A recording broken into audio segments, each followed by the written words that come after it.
مکہ کی سرزمین پہ لے کر کے جاتے ہیں کہ جہاں مسلمانوں کے حالات اس قدر تکلیف کا باعث ہے کہ ان کے پاس کوئی اپنا ملک نہیں ہے، کوئی غلبہ نہیں، کوئی سلطہ نہیں ہے،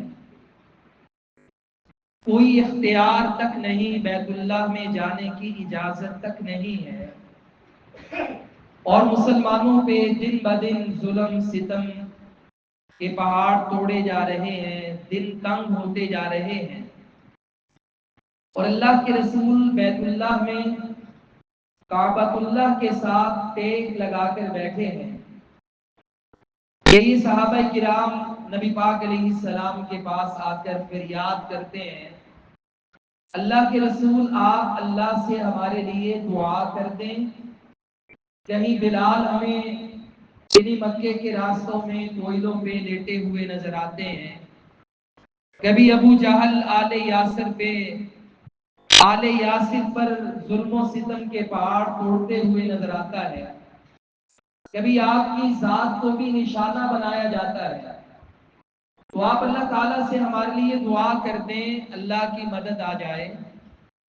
تو نبی پاک علیہ السلام اس کے جواب میں ارشاد فرماتے ہیں، کہا میرے صحابہ، آپ سے پہلی امتوں پر اللہ کی طرف سے آزمائش اس قدر سخت تھی کہ کسی ایمان والے کو لوہے کی آری سے درمیان سے چیر دیا جاتا، کبھی اسے زندہ کو لوہے کی کنگھی کے ساتھ ایسے جسم ادھیڑ دیا جاتا کہ گوشت اور ہڈیاں الگ ہو جاتی، اور ابھی تو تمہارے اوپر پہلے لوگوں کی مشکلات آئی ہی نہیں، الا تستعجلون، کیا تم جلدی کر رہے ہو، کیا تم جلدی کر رہے ہو، الا تستعجلون۔ اس حدیث سے یہ بات معلوم ہوتی ہے کہ مومن مسلمان کی پہلی اور آخری امید وہ اللہ کی مدد کے ساتھ جڑی ہوئی ہے، اس سے منسلک ہے۔ مسلمان کی فتوحات اور کافر کے مقابلے میں غلبے کے اسباب میں ظاہری مادی اسباب تو ہو سکتے ہیں، لیکن وہ ایک حد تک ہیں، اور سب سے بڑا سبب اللہ کی مدد اور نصرت کا، سب سے بڑا سبب وہ اللہ رب العالمین کی ذات ہے، اس پہ توکل ہے۔ اور اللہ رب العالمین ایمان والوں سے پھر مخاطب ہوئے اور اللہ نے کہا، ام حسبتم ان تدخلوا الجنہ، کیا تم نے یہ گمان کر لیا ہے کہ تم جنت میں داخل ہو جاؤ گے؟ وَلَمَّا يَأْتِكُمْ مَثَلُ الَّذِينَ خَلَوْا مِن قَبْلِكُمْ، حالانکہ تمہارے اوپر مصیبتیں پریشانیاں آئی ہیں، لیکن پہلے لوگوں کی مثل نہیں آئی۔ مَسَّتْهُمُ الْبَأْسَاءُ وَالضَّرَّاءُ، انہیں فقر و فاقہ نے گھیرا، انہیں مشکلات، مصائب، بیماریوں نے گھیرا، دشمن کے غلبے تسلط نے گھیرا، اتنے مشکل حالات آ گئے، حتی یقول الرسول والذین آمنوا معہ، یہاں تک کہ رسول بھی پکار اٹھے، ایمان والے بھی پکار اٹھے، متی نصر اللہ، اللہ کی مدد کب آئے گی، اللہ کی مدد کہاں رہ گئی، اللہ کی مدد کس وقت آئے گی؟ اللہ نے کہا، الا ان نصر اللہ قریب، خبردار سنو، اللہ تعالیٰ کی مدد بس آنے ہی والی ہے، اللہ کی مدد تو بڑی قریب ہے۔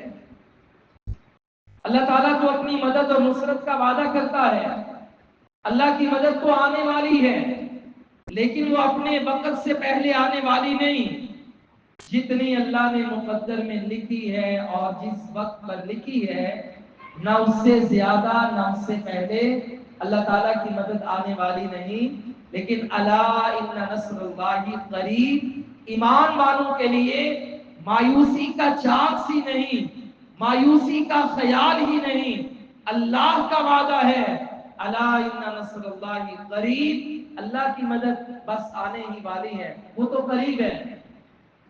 اللہ رب العالمین اپنی مدد کا، اپنی نصرت کا وعدہ یہاں تک فرماتے ہیں اللہ تعالیٰ فرماتے ہیں کتب اللہ لأغلبن انا ورسلی، اللہ تعالیٰ نے لکھ دیا ہے، یہ بات طے ہو گئی۔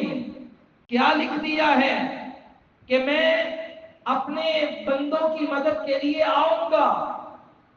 لأغلبن انا ورسلی، میں اور میرے رسول غالب آ جائیں گے، دین اسلام کو غلبہ ملے گا، اللہ کی مدد آ کے رہے گی۔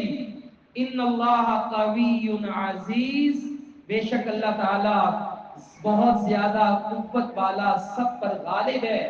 تو یہ اللہ رب العالمین کا وعدہ ہے، اللہ کا اعلان ہے، غلبہ اسلام کی مسلمانوں کو نوید ہے، اللہ تعالیٰ نے انہیں بشارت سنائی ہے۔ لیکن سوال یہ پیدا ہوتا ہے کہ یہ جو اللہ کی مدد آنے والی ہے، اس کے اندر اللہ کے وعدے بھی موجود ہیں، مگر اس میں تاخیر کیوں ہے؟ اللہ کی مدد کیوں نہیں آ رہی؟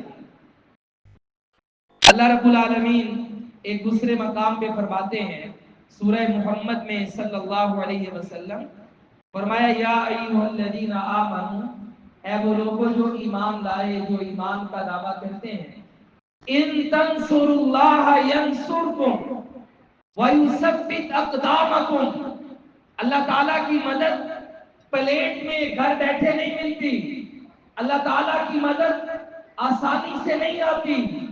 اللہ تعالیٰ کچھ لوگ کی پالیسی تمہیں دیتا ہے، وہ کیا ہے؟ ان تنصروا اللہ ینصرکم، تم اللہ کی مدد کرو، اللہ تعالیٰ تمہاری مدد فرمائے گا۔ یعنی اللہ کی مدد پانے کے لیے تمہیں اللہ کی مدد کرنا ہے۔ اللہ تعالیٰ کی مدد، اللہ تم کو سارے جہانوں کا بادشاہ ہے، شہنشاہوں کا شہنشاہ ہے، ساری قوتیں طاقتیں تیری ہیں، تیرے پاس کوئی نقص کمی کجربی عیب کا سوال ہی پیدا نہیں ہوتا۔ لیکن تیری مدد کریں، اللہ کی مدد کیا ہے؟ اللہ کے دین کی مدد کرنا، اللہ کے بندوں کی مدد کرنا، کمزور مسلمانوں کی مدد کرنا۔ جب بھی جہاد کی باری آئے تو بزدل بن کے پیچھے نہیں ہٹنا، بلکہ قوت کے ساتھ، شوق کے ساتھ، عزم کے ساتھ، ہمت کے ساتھ اللہ کے راستے میں اپنے آپ کو پیش کرنا۔ کہا تم اللہ کی مدد کرو، اللہ تعالیٰ تمہاری مدد کرے گا۔ وَيُثَبِّتْ أَقْدَامَكُمْ، اللہ تعالیٰ تمہارے قدم ثابت کر دے گا، تمہاری مدد کرے گا۔ کفار کے مقابلے میں تم ڈٹ جاؤ گے، سوال ہی پیدا نہیں ہوتا کہ تمہاری شکست ہو جائے، کیونکہ اللہ رب العالمین تمہارے ساتھ ہے، تم اللہ کے دین کی مدد کر رہے ہو، اللہ تمہاری مدد کرے گا۔ یہ جو آج اللہ کے لیے کھڑا ہونا ہے اور اس کی مدد کے لیے اپنے آپ کو تیار کرنا ہے، میدان میں اتارنا ہے، یہ بڑی ہی آج ہماری ایک امتحان کی گھڑی ہے۔ اللہ تعالیٰ ہمیں ٹیسٹ کر رہا ہے، ہمیں آزما رہا ہے۔ یہ آپ دیکھیں کہ پوری ہندوستان کی تاریخ میں آج تک یہ وقت نہیں آیا کہ ان کا کوئی وزیر اعظم، صدر، وزیر اعلیٰ، خارجہ، داخلہ، کوئی بھی اسرائیل میں جائے اور 8-10 دن کا قیام کرے۔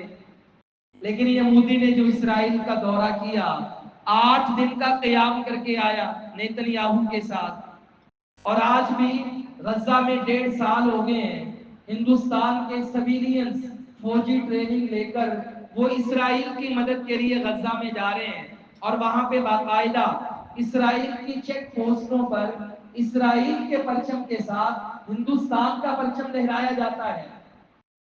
تو یہ رشتہ تو بڑا پرانا ہے۔ گائے کی پوجا کا آغاز کرنے والے یہودی، یہ سارے سامری کی اولاد کہ جنہوں نے حضرت موسیٰ علیہ السلام کے زمانے میں جب آپ طور پہ تشریف لے گئے، 40 راتوں تک اللہ سے ہم کلام ہوتے رہے، اس کی عبادت و ریاست میں مصروف رہے، اور اللہ نے اس کے بعد تورات تختیوں پہ لکھ کر جناب موسیٰ کو عطا فرمائی ہے، تو واپس تشریف لائے تو حیران ہو جاتے ہیں کہ سامری نے ساری بنی اسرائیل کو گائے کی پوجا کے پیچھے لگایا ہے۔ کچھ مشکوک ہو چکے ہیں اور کچھ مرتد ہو چکے ہیں۔ اللہ کو چھوڑ کر وہ سونے کا جو بچڑا بنایا تھا، گائے کا بچہ بنایا تھا، سارے اس کے سامنے سجدہ ریز ہو رہے ہیں، اس کی عبادت کر رہے ہیں۔ اب یہ گائے کی پوجا کرنے والے حضرت موسیٰ علیہ السلام نے بعد میں ان سب لوگوں کو قتل کروا دیا۔ فَقْتُلُوا أَنفُسَكُمْ ذَلِكُمْ خَيْرٌ لَكُمْ عِنْدَ بَارِئِكُمْ فَتَابَ عَلَيْكُمْ۔ اس دور میں بھی ارتداد کی سزا قتل تھی۔ وہ جتنے لوگ جو مرتد ہو کر حضرت موسیٰ کا دین چھوڑ کر سامری کے پیچھے لگ کر گائے کو رب ماننے لگے، اس کی عبادت کرنے لگے، اسے مشکل کشا کہنے لگے، اللہ کے برابر کا درجہ دینے لگے، یہ سارے قتل کر دیے گئے۔ ان مرتدوں کو سزا قتل کی دے دی گئی، لیکن یہ ظالم تو مارا گیا۔ اور ویسے جو سونا ہوتا ہے نا، دھات ہوتی ہے، آپ سونے کا پیور مال لے لیں، سکریپ لے لیں، سونا کوئی مٹی میں اٹا پٹا لے لیں، لیکن اگر اسے بٹی میں گلایا جائے، جلایا جائے، وہ پانی بن کے پھر خالص سونا بن جاتا ہے، بار بار سونا بن جاتا ہے۔ سونا ختم نہیں ہوتا، اس کی ایک شکل ختم ہو جاتی ہے، پانی میں بدل جاتا ہے، بعد میں اس گرم پگھلتے پانی کو کسی ڈائی میں ڈال کر کچھ اور بنا لیجئے۔ مگر یہ حضرت موسیٰ کا معجزہ تھا کہ اللہ تعالیٰ نے اس سونے کے بچڑے کو جلا کے راکھ کر دیا، اسے ہوا میں تحلیل کر دیا، سونے کا وجود ختم ہو گیا۔ حالانکہ لوہا، پتل، چاندی، تانبا، سونا، اس کو جتنا جلایا جائے کوئی 1% تو جلے گا، 99% تو اپنی حالت میں رہے گا، میل کچیل ختم ہو جائے گی، پھر خالص ہو جائے گا۔ لیکن یہ حضرت موسیٰ کا معجزہ قرآن بیان کرتا ہے کہ جب اسے آگ لگائی گئی، وہ پانی بن کر پگھلا نہیں، بلکہ وہ جل کے راکھ ہو گیا، اللہ نے نام و نشان مٹا دیا۔ مسئلہ یہ تھا کہ یہ ظالم جاتے جاتے گائے کی تقدیس کا کانسیپٹ بنی اسرائیل میں ڈیولپ کر گیا۔ اب بنی اسرائیل میں کچھ لوگ دل ہی دل میں گائے کی پوجا کا تصور لے کر بیٹھ گئے، اچھا یار ہو سکتا ہے کہ یہ گائے یا بچھڑا یہ ہمارا خدا ہو سکتا ہے، یہ ہمارا خدا ہو۔ تو اللہ تعالیٰ نے بعد میں جب ان کی آزمائش کی تو انہیں ذبح کرنے کے لیے بکرے کا حکم نہیں دیا، انہیں ذبح کرنے کے لیے مرغی کوئی اور جانور نہیں دیا، بلکہ کہا ان اللہ یأمرکم ان تذبحوا بقرہ، اللہ تمہیں حکم دیتا ہے کہ گائے کو لا کے ذبح کرو۔ سوال کرنے لگ پڑے کیسی ہو، رنگ کیسا ہو، شکل کیسی ہو، اس کی صفات کیسی ہو، تو اللہ تعالیٰ بالآخر انہیں لے آیا اور اللہ تعالیٰ کہتے ہیں فَذَبَحُوهَا وَمَا كَادُوا يَفْعَلُونَ، گائے تو انہوں نے آخر میں ذبح کر ہی دی، لیکن ذبح کرنے والے نہیں تھے، تو اللہ تعالیٰ نے ان سے گائے ذبح کروا کر بنی اسرائیل کو یہ بتایا کہ جو ذبح ہو جائے وہ خدا نہیں ہوتی، جسے کاٹ دیا جائے وہ مشکل کشا نہیں ہوتی، جس کے ٹکڑے کر دیے جائیں وہ الہ نہیں ہوتا، وہ اللہ کی مخلوق ہے۔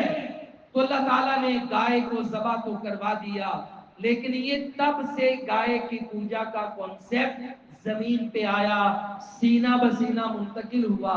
یہ سامری یہودی ظالم جو بعد میں حضرت موسیٰ کے دین سے پھر کر یہودی بن کے یہ گائے کی پوجا شروع کرنے والے ہیں، اور آج 5000 سال سے زیادہ یہ ہندو اپنے مذہب کے پرانے ہونے کا دعویٰ کرتے ہیں کہ ہمارا مذہب 5000 سال سے بھی زیادہ پرانا ہے۔ تو بتائیے گائے کی پوجا پر پہرا دینے والے کون ہیں آج؟ یہ ہندو ہیں، ہندوستان کے مشرک ہیں، لہذا ان کا آپس میں بڑا گہرا روحانی رشتہ ہے۔ وہ ابتدا کرنے والے، یہ پہرا دینے والے، اس کا گوبر کھانے والے، پیشاب پینے والے، اسے ماتا کا درجہ دینے والے، خدا سمجھنے والے، اس کے نام پہ آج تک لاکھوں مسلمانوں کا قتل عام کرنے والے. تو یہ ہود اور ہنود آپس میں روحانی رشتہ دار ہیں. جب کبھی بھی اسرائیل اور مسلمانوں کا اس خطے میں جہاد ہوگا، اسرائیل کو مسلمانوں کے لیے سب سے بڑا محافظ اور مددگار اگر اس زمین پہ کوئی نظر آئے گا، وہ لا الہ الا اللہ کا ملک پاکستان نظر آئے گا. اسرائیل کو یہ خطرہ ہے، ہمہ وقت خطرہ ہے. لہذا اسرائیل تب سے اس پلاننگ کے اندر ہے کہ میں پاکستانیوں کو اس خطے میں مصروف کر دوں اور 1.5 کروڑ کی آبادی رکھنے والے ہندوستان کو پاکستان کے ساتھ کشمیر کے مسئلے میں الجھا دوں اور ادھر یہ مصروف ہو جائے، انڈیا میری مدد کرے اور ادھر میں گریٹر اسرائیل کے لیے آگے قدم بڑھاتا جاؤں. اور کیا اردن، کیا مصر، کیا مکہ، کیا مدینہ، معاذ اللہ سارے عرب کو روک کر میں اسرائیل کا پرچم لہرا دوں. یہ اس کے عزائم ہیں اور یہی وجہ ہے تقریباً 1.5 سال ہو گیا ہے. اب تو یہ بات میڈیا پر بھی چند دنوں میں آ گئی ہے کہ 150 کے قریب اسرائیلی اہلکار کمانڈوز وہ سری نگر کے اندر موجود ہیں اور وہ دن رات انڈیا پہ پریشر ڈال رہے ہیں. وہ کہتے ہیں جیسے غزہ میں ہم نے آپریشن کیا ہے نا، دن رات بمباری کر رہے ہیں، مسلمانوں کو شہید کر رہے ہیں، تو کشمیر میں یہ کام شروع کر دیں. جتنے بھی مسلم اکثریت علاقے ہیں تو وہاں پہ روزانہ کی بنیاد پہ بمباری کر، گرینڈ آپریشن کر.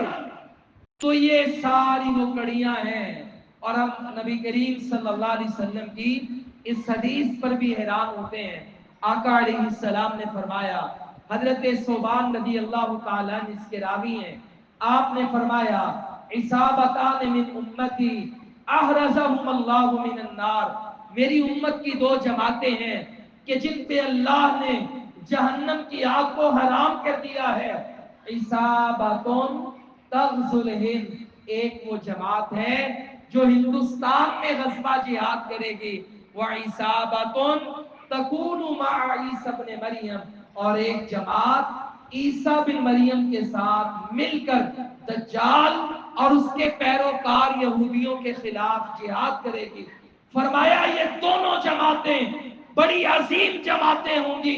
جس بندے کو اس جہاد میں شرکت کا موقع مل جائے، احرزہم اللہ من النار، گارنٹی محمد مصطفیٰ کی ہے، اللہ تعالیٰ اس بندے پہ جہنم حرام کر دے گا.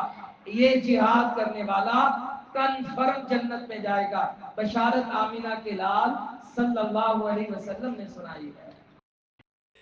تو ہمیں یہ مولویوں نے یہاں پہ بڑی تعویلیں کی، او جی جہاد، ہندوستان کا جہاد تو ہو گیا ہے، جہاد ہو گیا ہے. یہ ہمارا کشمیر کا جہاد 40 برسوں سے جاری ہے. تو یہ ہندوستان کے مسلمان سارے ہی اور پاکستان کے بھی خاص گروپ وہ یہ حدیث کی تعویل کرتے ہیں، وہ جی غزوہ ہند ہو گیا ہے. اچھا کب ہوا بھائی؟ وہ محمد بن قاسم کے زمانے میں ہو گیا ہے. بعض نے کہا وہ غوری غزنوی کے زمانے میں ہو گیا ہے. اوہ اللہ کے بندو، کیا ہندوستان کا غلیظ ترین شرک ختم ہو گیا؟ دنیا میں بڑے بڑے مشرک دیکھے ہیں لیکن ان سے گندے مشرک کائنات میں کوئی نہیں ہے. یہ ہندوستان سے غلیظ مشرک. یہاں پر شرک کرنے والے شرک کرتے ہیں. یہودیوں نے شرک کیا، حضرت عزیر علیہ السلام کو اللہ کا بیٹا بنا دیا. عزیر اللہ کے نبی تھے. عیسائیوں نے شرک کیا، حضرت عیسیٰ کو اور مریم کو اللہ کا جز بنا دیا. یہ اللہ کی نیک بندی اور نیک بندہ ہے، رسول اللہ ہے، جناب کلیمت اللہ روح اللہ حضرت عیسیٰ. آج ہمارے مسلمانوں نے شرک کیا، اولیاء اللہ کو، نیک لوگوں کو مرنے کے بعد ان کی قبروں پہ مزار آستانے بنا کر انہیں پوجنا شروع کر دیا. یہ بھی اللہ کے نیک بندے تھے. لیکن اس سے بڑھ کر غلیظ شرک کیا ہے کہ ہندوستان میں چوہیا کی پوجا کی جاتی ہے، بندر کی پوجا کی جاتی ہے، ہاتھی کے منہ والے ہنومان کی پوجا کی جاتی ہے، جتنے کنکر اتنے شنکر، کروڑوں خداؤں کے دعوے دار ہیں، اس سے بڑا غلیظ شرک کائنات میں نہیں ہے۔ اللہ قرآن میں کہتا ہے تم نے اللہ کے راستے میں جہاد کرتا ہے حتیٰ کہ سارے کا سارا دین اللہ کا ہو جائے اور زمین میں فتنہ باقی نہ رہے، شرک کا بدعت کا خاتمہ ہو جائے، سارا ہی شرک ختم ہو جائے۔ کیا ہندوستان میں شرک ختم ہو گیا؟ نہیں ختم ہوا، بڑھتا ہی جا رہا ہے۔ 1 کروڑ سے زیادہ ہندوؤں کی تعداد ہے۔ بابری مسجد کی جگہ رام مندر تعمیر کر دیا انہوں نے، اور مندر کی تعمیر کے بعد اب وقف ایکٹ کو تبدیل کرنے کے بعد پورے ہندوستان میں ہندوؤں کو اجازت دے دی ہے کہ تم 500 سال، 600 سال، 900 سال، 1000 سال پہلے کی اگر کسی مسجد، کسی جامعہ، کسی دارالعلوم، کسی خانقاہ، کسی قبرستان پر انگلی رکھ کر کہو کہ جناب یہاں پہ 1000 سال پہلے مندر تھا، غوری کے زمانے میں، غزنوی کے زمانے میں، یا اس سے پہلے کے زمانے میں، بن قاسم کے زمانے میں مسلمانوں نے آ کر مسجد بنائی ہے، عدالت حکم دے گی 1000 سال پرانی مسجد بھی ہوئی، قبرستان بھی ہوا، اسے برابر کر کے وہاں پہ مندر بنا دیا جائے گا۔ یہ ہے وقف ایکٹ جو ہندوستان نے پچھلے مہینے تبدیل کر دیا ہے، اور بہت بڑی تعداد میں مسلمانوں کے خلاف یہ وہاں پہ ہندوؤں کی تحریک کھڑی ہو گئی ہے، اور ایک ایک مسجد کے بارے میں ایپلیکیشنیں کورٹ میں جمع ہونے شروع ہو گئی ہیں۔ اب یہ اس قدر مسئلہ 35-40 کروڑ مسلمانوں کا، اور انہیں ہندو واضح کہہ رہے ہیں تمہیں قبرستان میں دفن کرنے کا کوئی حق نہیں۔ ارے پھر ہم مرنے والے کو کیا کریں؟ ہماری طرح لکڑیوں پہ جلا کر پانی میں بہا دو، تمہیں آگ لگانی پڑے گی، قبرستان کی جگہ تمہیں نہیں دیں گے۔ اب اس قدر ہندوستان کے گمبھیر حالات، کشمیر کے حالات، پانیوں کے مسئلے، تو بھائیو اس سارے سینیریو میں ہمارا کرنے کا کام کیا ہے؟ سب سے پہلے غزہ کے حالات ہوں یا پاکستان کے حالات، اس آیت کو ذہن میں بٹھا لیں، الا ان نصر اللہ قریب، اللہ کی مدد آنے والی ہے۔ کتب اللہ لأغلبن انا ورسلی، اللہ کہتا میں نے لکھ دیا ہے، میں نے بھی غالب آنا ہے، میرے رسولوں نے بھی غالب آنا ہے۔ یہ اسلام کو اللہ تعالیٰ نے بھیجا ہی غالب ہونے کے لیے۔ اللہ تیری مدد اتنی قریب، تیری نصرت اور غلبے کے وعدے، لیکن رکاوٹ کیا ہے؟ اللہ کا قرآن کہتا ہے ان تنصروا اللہ ینصرکم، بس تمہیں اللہ کی مدد کرنی ہے، اللہ تعالیٰ بھی تمہاری مدد کرے گا۔ تم نے گھبرانا نہیں ہے، تم نے پریشان نہیں ہونا، کیونکہ اللہ تعالیٰ کی مدد میں سب سے بڑی رکاوٹ آتی ہے وہ وہن کی بیماری ہے جو ہمارے دلوں میں لگتی ہے۔ نبی پاک علیہ السلام نے ایک دن صحابہ کرام سے ارشاد فرمایا، آپ نے کہا کہ میری امت پہ عنقریب ایسا وقت آنے والا ہے کہ اس پر دوسری قومیں اس طرح ٹوٹ پڑے گی کہ جیسے بھوکے لوگ دسترخوان پہ ٹوٹ پڑتے ہیں، نہ وہ پرات دیکھتے ہیں، نہ وہ نان دیکھتے ہیں، نہ وہ لحاظ کرتے ہیں، کس طرح کھانے کو تباہ کر دیتے ہیں، اور بے تہذیب بھوکے لوگ، یہ آپ نے ویڈیوز میں بھی اس طرح کے مناظر کئی دفعہ دیکھے ہوں گے۔ تو کہا جیسے بھوکے لوگ دسترخوان پہ ٹوٹ پڑتے ہیں، میری امت پر دوسری امتیں ٹوٹ پڑیں گی۔ صحابہ کرام نے سوال کیا، اللہ کے رسول آمین قلت یومئذ یا رسول اللہ کے رسول کیا ہم اس دور میں، اس زمانے میں ہماری تعداد تھوڑی ہوگی، کیا تھوڑی سی تعداد کی وجہ سے ہماری یہ حالت ہوگی؟ کیا اس زمانے میں ہماری تعداد 3000 بھی نہیں ہوگی، 1400 بھی نہیں ہوگی، 700 بھی نہیں ہوگی؟ کیا ہماری تعداد بدر والی 313 بھی نہیں ہوگی؟ نبی پاک علیہ السلام نے فرمایا بات تعداد کی نہیں ہے، تم اس دور میں بڑی تعداد میں ہوگے، ایسے جیسے پانی کا ریلا دریا بہتا ہے نا، اس طرح تمہارا سیلاب ہوگا، اربوں میں تمہاری تعداد ہوگی۔ آج 7.5-8 ارب باقی دنیا کی پوری آبادی ہے، اور 2 ارب آبادی مسلمانوں کی آبادی ہے، یعنی مسلمان 1/4 ہیں، 25% ہیں دنیا کا۔ 2 ارب آبادی مسلمانوں کی، کہاں 313، کہاں 2 ارب۔ اللہ کے رسول نے فرمایا مسئلہ یہ ہوگا کہ تمہیں وہن کی بیماری لگ جائے گی، وَلَا يَقْذِفَنَّ اللَّهُ فِي قُلُوبِكُمُ الْوَهْنَ، اللہ تعالیٰ دشمن کے دلوں سے جو تمہارا روب، تمہاری ہیبت اللہ نے دشمن کے دل پہ بٹھائی ہوگی وہ نکال لے گا، اور تمہارے دلوں میں اللہ تعالیٰ وہن کی بیماری مسلط کر دے گا۔ صحابہ نے کہا اللہ کے رسول ومل وہن، یہ وہن کی بیماری کیا ہے؟ آپ نے کہا حب الدنیا و کراہیت الموت، دنیا کی محبت جب تمہارے دل میں آ جائے گی اور موت سے نفرت کرنا شروع کر دو گے، اللہ تعالیٰ تمہیں اس طرح دنیا میں ذلیل و رسوا کرے گا، ساری امتوں کو، کافر اقوام کو اللہ تعالیٰ تمہارے اوپر مسلط فرما دے گا۔ یہ وہن کی بیماری آج ہمارے دلوں میں وہن کی بیماری ہے۔ ہمارے آج 58 اسلامی ممالک ہیں، 58 چیف جسٹس ہیں، 58 چیف آف آرمی سٹاف ہیں، 58 پریزیڈنٹ ہیں، 58 پرائم منسٹر ہیں، لیکن مسئلہ کیا ہے کہ وہن کی بیماری ہے۔ آج یہ اللہ کے راستے میں مرنے سے ڈرتے ہیں کہ اگر ہم نے اسرائیل کا مقابلہ کیا، اللہ کے دشمنوں کا مقابلہ کیا، ہماری خیر نہیں، کہیں ہمارے ملک تباہ نہ ہو جائے۔ مصر بھی ڈرتا ہے، اردن بھی ڈرتا ہے، پاکستان بھی ڈرتا ہے، سعودی عرب بھی ڈرتا ہے، اور ایران کو ویسے ہی ڈرتا ہے جس نے حماس کو آگے لگا کر خود سیڑھی کھینچ کر پیچھے ہو گیا، الٹا اسماعیل ہانیہ کو اپنے ملک میں بلا کر شہید کر دیا۔ سارے ہی ڈرتے ہیں۔ یہ آج وہن کی بیماری ہے جو مسلمان امت کے دل میں اللہ نے مسلط کر دی۔ اللہ کے راستے میں لڑنا نہیں چاہتے، مرنا نہیں چاہتے، لڑنے مرنے سے ڈرتے ہیں۔ اور اللہ تعالیٰ نے قرآن مجید میں یہودیوں کی جو حالت بیان کی وہ کیا ہے؟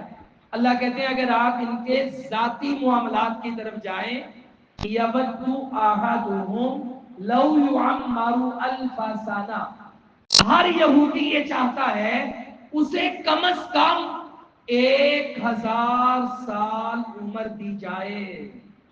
یہودی مرنا نہیں چاہتا، وہ کہتا ہے یہ 50-70 سال عمر بڑی تھوڑی، اللہ کم از کم 1000 سال عمر ملے۔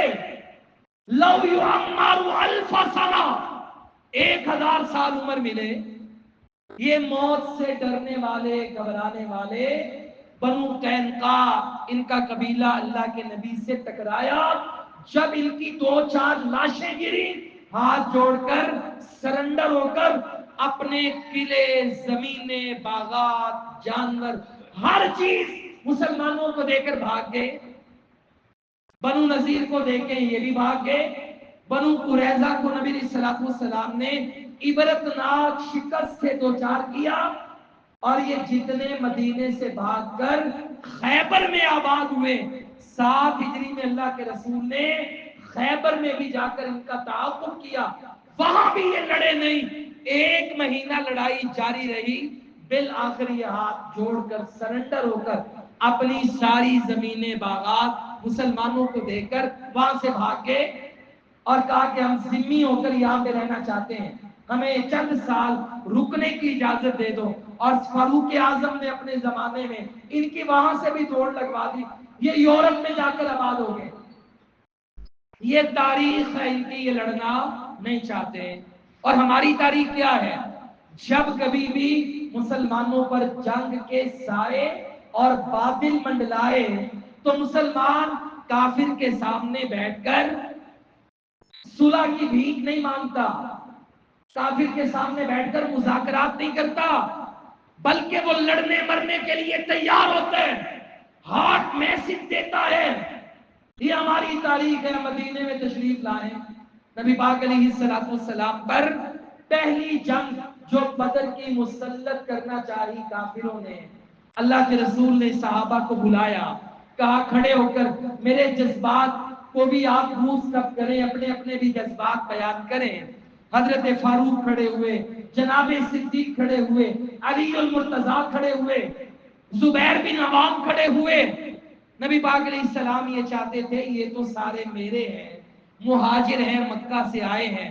میرا یہ دل چاہتا ہے کہ انصار بھی کوئی بات کہیں. تو پھر انصاری صحابہ کھڑے ہوئے، انہوں نے کہا اللہ کے رسول آپ ہمیں برقے غماد میں، سمندروں میں بھی اگر گھوڑے توڑانے کا حکم دیں تو ہم سمندر میں گھوڑے توڑا دیں، کافروں سے ٹکرا جائیں. آپ اگر لڑیں گے ہم آپ کے آگے لڑیں گے، پیچھے لڑیں گے، دائیں ہو کر لڑیں گے، بائیں ہو کر لڑیں گے.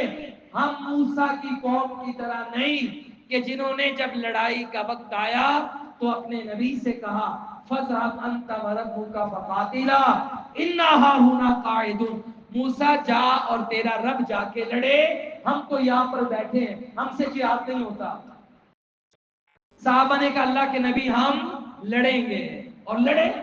احد کے میدان میں لڑے، 10,000 کا لشکر احزاب میں آیا تو خندقیں کھود کے لڑے. حدیبیہ میں گئے، مکہ فتح ہوا. تبوک کے میدان میں 30,000 مسلمان اور 1,00,000 سے زیادہ رومیوں کا لشکر مقابلے کے لیے وہاں پر پہنچے اور انہیں جا کر دعوت دی. یہ مسلمانوں کی تاریخ ہے، شہادت کے متلاشی ہیں. کیونکہ مسلمان ظاہری مادی اسباب پہ بھروسہ نہیں کرتا، مسلمان کا بھروسہ اللہ کی ذات پہ ہوتا ہے. مسلمان کو اللہ نے حکم دیا وَأَعِدُّوا لَهُم مَّا اسْتَطَعْتُم مِّن قُوَّةٍ وَمِن رِّبَاطِ الْخَيْلِ تُرْهِبُونَ بِهِ عَدُوَّ اللَّهِ وَعَدُوَّكُمْ.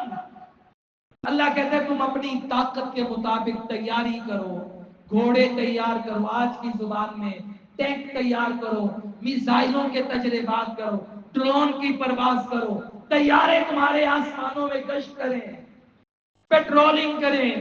اللہ اس سے ہوگا کیا؟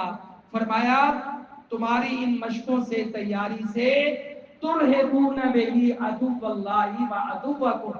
اللہ تعالیٰ لڑائی سے پہلے ہی اپنے اور تمہارے دشمن کے دلوں میں اللہ تعالیٰ روب پیدا کر دے گا، انہیں لڑنے کی ضرورت نہیں ہوگی. تم نے تیاری کرنی ہے، تم نے لڑائی کرنی ہے، اور تیاری کرتے ہوئے اسباب پہ بھروسہ نہیں کرنا، اسباب پہ بھروسہ نہیں کرنا. ہمارے ہاں یہ غزہ کا مسئلہ تھا تو تب عام طور پہ، اور آج کل انڈیا کے ساتھ ہمارے معاملات گرم ہوئے ہیں تو خاص طور پہ رات کو اینکر بیٹھتے ہیں، دفاعی تجزیہ نگار بیٹھتے ہیں اور بات کرتے ہیں اسرائیل، وہ جی آئرن ڈوم رکھنے والا اسرائیل، وہ انڈیا، وہ رافیل طیارے فرانس سے منگوائے انڈیا نے، وہ انڈیا، یہ ٹیکنالوجی، یہ کام، بڑی باتیں کرتے ہیں، بیٹھ کے خوف زدہ کر رہے ہوتے ہیں امت کو. جبکہ اللہ رب العالمین ہمیں کس بات کا درس دے رہے ہیں؟ وَأَعِدُّوا لَهُم مَّا اسْتَطَعْتُم مِّن قُوَّةٍ. اللہ کہتا ہے تم اپنی استطاعت کے مطابق تیاری کرو. یہ تیارے زمین پہ لانا اللہ کا کام، تمہاری مدد کرنا اللہ کا فیصلہ. تم نے بس بہادر بن کے، جرت کے ساتھ، طاقت کے ساتھ، غیرت کے ساتھ، اسلام کی حمیت کے ساتھ، شہادت کے شوق کے ساتھ دشمن کے سامنے آنا ہے. اللہ تعالیٰ تمہاری مدد کرے گا. اور نبی کریم صلی اللہ علیہ وسلم کے صحابہ حنین کے موقع پر، یہ حنین کا غزوہ مکہ فتح ہونے کے بعد ہوا تھا کہ جب مسلمانوں کی تعداد کافروں سے 2 گنا زیادہ تھی، ڈبل تھی. یہ واحد غزوہ ہے کہ کافروں کی تعداد 5,000 اور مسلمانوں کی تعداد 12,000. کتنی بڑی تعداد ہے. مسلمانوں نے آپس میں کہا کہ جب ہم 313 تھے، 1,000 مقابلے میں آئے تھے، تب یہ ہمارا کچھ نہیں بگاڑ سکے. آج ہم تعداد میں ڈبل، ہمارا کون مقابلہ کرے گا؟ کون ہمارے سامنے ٹھہرے گا؟ جب یہ بات مسلمانوں نے آپس میں کہی دل کی بات زبان پہ آئی، اللہ کو یہ بات پسند نہ آئی، میرے مولا نے فوراً ہی جنگ کا پاسا پلٹ دیا۔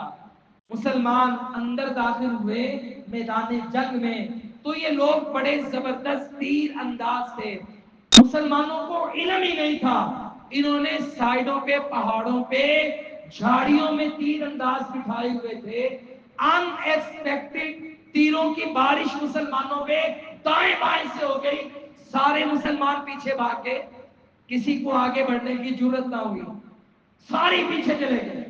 جب نبی پاک علیہ السلام نے یہ منظر دیکھا تو آپ خود گھوڑے پہ سوار ہوئے، انا النبی لا کذب انا ابن عبد المطلب، میں وہ نبی ہوں جو جھوٹا نہیں، میری نصرت کے وعدے سچے، میں وہ نبی ہوں جو جھوٹا نہیں، اور میں بہادر باپ عبد المطلب کا بہادر بیٹا ہوں۔ یہ کہہ کر اللہ کے نبی جب آگے بڑھے، پھر صحابہ آئے اور اس کے بعد جنگ ہوئی۔ اللہ نے قرآن میں کہا وَلَقَدْ نَصَرَكُمُ اللَّهُ فِي مَوَاطِنَ كَثِيرَةٍ، اللہ نے تمہاری بڑی بڑی جگہ پہ مدد کی ہے۔ وَيَوْمَ حُنَيْنٍ، حنین کے دن کو یاد کرو، اِذْ أَعْجَبَتْكُمْ كَثْرَتُكُمْ فَلَمْ تُغْنِ عَنْكُمْ شَيْئًا، اللہ کہتے ہیں جب تمہیں تمہاری کثرت نے تعجب میں مبتلا کر دیا تھا، مگر یہ کثرت تمہارے کام نہیں آئی، اللہ کی مدد تمہارے کام آئی۔ اللہ نے مسلمانوں کو بتایا ڈبل ہو کر آگے ہو، 12,000 کی تعداد میں مسلمان کی لڑائی وہ ظاہری اسباب پہ نہیں ہوتی، بلکہ مسلمان کی لڑائی اللہ کے روحانی اسباب پر ہوتی ہے، اللہ کی مدد پہ ہوتی ہے، اللہ کے فرشتے نازل ہونے پر ہوتی ہے۔ اور علامہ اقبال نے بھی کہا تھا سبب کچھ اور ہے جسے تو خود سمجھتا ہے، زوال بندہ مومن بے زری تو نہیں۔ آج مسلمان کے ذلیل ہونے کا سبب یہ نہیں ہے کہ مسلمان کے پاس پیسہ نہیں ہے، امیر ترین ممالک میں آج مسلمانوں کے ملک شامل ہیں، بے شک ہم 58 ممالک ہیں، مگر دنیا کی پرائم لوکیشن پر مسلمانوں کے ملک واقع ہیں، گرم پانیوں کے سمندر مسلمانوں کے پاس ہیں، معدنیات، تیل، تانبا، سونا، گیس کے ذخائر مسلمانوں کے ملکوں کے اندر ہیں، پیسوں کی کمی نہیں ہے، سبب کیا ہے؟ جہاد کا جذبہ نہیں، اللہ کے راستے میں بڑھنے کا جذبہ نہیں ہے، اللہ کے لیے کٹنے مرنے کا جذبہ نہیں ہے۔ جب یہ جذبہ، یہ غیرت، یہ حمیت ہمارے اندر پیدا ہوگی تو پھر اللہ رب العالمین ہماری مدد فرمائے گا۔ تو بھائیو، آج غزہ کے حالات ہوں یا پاکستان کے حالات، اسرائیل بھی ہمارا دشمن ہے، بھارت بھی ہمارا دشمن ہے، کوئی آئندہ حالات بہت اچھے نہیں ہونے والے، انڈیا اور اسرائیل کا اچھی طرح گٹھ جوڑ ہو چکا ہے، امریکہ بیٹھ کر تماشا دیکھنا چاہتا ہے، لڑوانا پاکستان کو چاہتا ہے، لیکن پاکستان بھی گھبرانے والا نہیں، ایک دفعہ چڑھ دوڑیں، جنگ کی پرواہ نہ کریں، شہادتوں کی پرواہ نہ کریں۔ یہ ہندو کی تاریخ ہے، جو بھی اس پر غالب آ جاتا ہے یہ اس کے آگے میاؤں میاؤں کرتا ہے، ہاتھ جوڑتا ہے، یہ اس کی پرانی تاریخ ہے۔ اور ویسے بھی 5-10 برسوں کی بات نہیں ہے، آج بھی پاکستان کو اب صرف کشمیر کے 80 لاکھ مسلمانوں کا مسئلہ نہیں، اب ہندوستان کے 40 کروڑ مسلمانوں کا مسئلہ ہے۔ پاکستان میں ہم 25 کروڑ ہیں، ہندوستان کے مسلمان ہم سے بھی زیادہ ہیں، 40 کروڑ مسلمان ہیں۔ اب ان کے ایمان کا مسئلہ ہے، ان کی آزادی کا مسئلہ ہے، ان کے مساجد مدارس کا مسئلہ ہے۔ اگر آج پاکستان آگے بڑھ کر ہندوستان کو سخت جواب دے دے تو آئندہ مسائل حل ہو جائیں گے، اور یہ جہاد ہی ہے۔ لیکن ہمیں کوئی پرواہ نہیں، کیونکہ ہمارا تعلق، ہماری امید وہ اللہ کی مدد کے ساتھ ہے، اور اللہ فرماتے ہیں الا ان نصر اللہ قریب، یا اللہ تیری مدد کہاں ہے؟ فرمایا میری مدد آنے والی ہے، میری مدد تو قریب ہے۔ اللہ وہ کیسے آئے گی؟ فرمایا ان تنصر اللہ ینصرکم، تم اللہ کے دین کے لیے کھڑے ہو جاؤ، اللہ تمہاری مدد کرے گا۔ اللہ تو مدد کیسے کرے گا؟ کہا میں بدر کی طرح 1000 فرشتے بھیجوں گا، 3000 فرشتے بھیجوں گا، 5000 فرشتے بھیجوں گا، تمہارا رب بھی وہی، فرشتے بھی وہی ہیں، بس ایمان پیدا کرو، اپنی اصلاح کرو، جہاد کا جذبہ پیدا کرو، امت کے لیے کٹنے مرنے کا، اللہ کے دین کے لیے عزم جذبہ پیدا کرو۔ اللہ تعالیٰ تمہاری مدد پہ قادر ہے، اللہ تعالیٰ ہمیں اس پہ عمل کی توفیق عطا فرمائے، ایمان والی شہادت کی زندگی دے، حالت ایمان میں شہادت کی موت عطا فرمائے۔ وآخر دعوانا ان الحمد للہ۔